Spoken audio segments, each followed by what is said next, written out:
Welcome to the show. Welcome to Your Thought Life podcast. I am your host, Michael Anderson. Today, we're going to deal with the topic of doing more with less. Entrepreneurs, small business owners, and leaders, let's be honest. We're always looking for ways to stretch our time, energy, and resources. The question is, how do we do more with less without burning out or sacrificing quality? In today's talk, we're going to dive a bit deeper into the mindset shift that allows each of us to operate more efficiently, to maximize output, and to create massive impact. And this is all without running yourself into the ground. Doing more with less is not about working harder. It's about working smarter and about leveraging the right mental frameworks to drive results. If you've ever felt overwhelmed, stretched thin, or like there's simply not enough time, money, or help, this episode is for you. One of the first things that we have to begin doing is something we call reframing the problem. Because many of us believe that if we have more and more and more money, time, and help, we would be successful.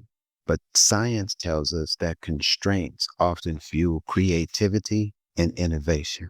A study published in the Journal of Consumer Research found that when people were given fewer resources, they developed more creativity and effective solutions. The problem isn't the lack of resources, it's our belief about how we should function under certain constraints.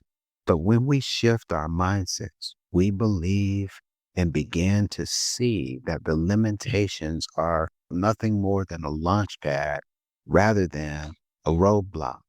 More and more time you spend doing higher levels of work, whether you're a senior leader, whether you're running your own business, whether you're at a very high level in leadership or pursuing a higher level of leadership, what you're going to find is overworking simply doesn't work. Hustling harder is never going to be the answer, family. The brain has a limited capacity for high level decision making each day. You've got a finite amount of energy and resources. And research from Stanford University shows that productivity declines sharply after working more than 50 hours a week. This should really resonate with many of you because you're in this mode right now. And working beyond 55 hours offers no additional gain.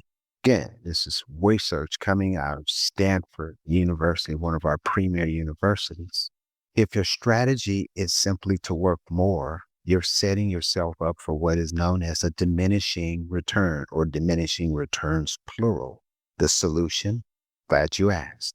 Prioritize high impact tasks and eliminate unnecessary work. Be cool, become okay with outsourcing and training others. 80 to 20 rule is in full effect. Now, got a ground floor, got a good base, got a foundation. Let's talk about some of the things that you can begin to do right away to change this dynamic. When you're looking at your tasks, when you're looking at your milestones, when you're looking at your objectives, focus on the 20% that moves the needle. The Pareto principle states that 80% of the results come from 20% of the effort. Here's where we identify the tasks that drive the biggest impact and double down on those. Studies in behavioral science show that people who track their priorities and eliminate distractions experience a higher level of productivity while reducing stress. This is going to be directly associated with you being able to sustain a high level of performance without burning out. What else can you do? You can leverage constraints to your advantage. Instead of seeing limited resources as obstacles, use them as sparks to ignite innovation. Study from Harvard Business Review found that companies that embrace constraints were 45% more likely to develop disruptive innovations. When you ask, how can I achieve this with what I have? You activate the brain's problem solving center.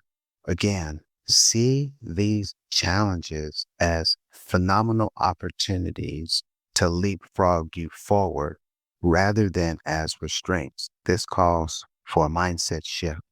You can also begin to batch tasks to minimize your cognitive switching. We want to be focused on task assignments that really help us to hone in on, again, that which gives us the most bang for our time and for our emotional expenditure. Neuroscience research reveals that switching between tasks reduces productivity by about 40%. So you want to stay locked in on one thing and one thing only. And contrary to popular belief, multitasking, even if you're a female, is not the wisest way for you to do your business. Set dedicated blocks of time for similar tasks. Do things in groupings. Do email. Have a time to do phone calls. Have a time to do content creation. The big idea here is to maintain momentum and prevent mental exhaustion. This too is going to really aid in the reduction of burnout as you attempt to move your business and your career forward. Lastly, automate and delegate effectively. Business leaders who automate repetitive tasks free up about 20 to 30% of their time for strategic thinking. Just stop for a minute. You've got 10 things that you need to do. We're using the 80-20. You've determined that 4 of those tasks are the best use of your time. That means you need to either automate the other 6 tasks or delegate the other 6 tasks. That you are expending your energy as wisely on the things and the tasks, milestones that give you the biggest return on what you're doing. Delegate non-essential tasks to free up space for high-value activities. As we so often do, we wanted you to have an appreciation for things that you can do right now to change your paradigm. We don't want you burning out. Take these simple 4 steps, add them to your portfolio. So if you find yourself in this situation, or your business partner or someone that you care about, you can share with them these steps to help them break this cycle and get to a point where they can be productive without burning out. Doing more with less isn't just about efficiency. It's about sustainability, family. Leaders who embrace strategic simplicity report lower stress and higher fulfillment satisfaction. These are the hallmarks for a phenomenal business or career experience. The key isn't to push harder tasks, but to think differently. It's a mindset shift. By reframing challenges as opportunities, focusing on what truly moves the needle, and removing unnecessary friction, you create the business, the career, and the life that strives to move you forward without the chaos. We trust that this was very helpful for you. If you need help, we're here to help you. Thank you so much for joining today's episode. Please consider leaving us a rating or a review if this content was helpful. You can connect with us on Linktree. The link is available in the show notes. I want to remind you that you are enough, you can do it, and you are uniquely equipped to realize your goals. Till next time, take care, be safe.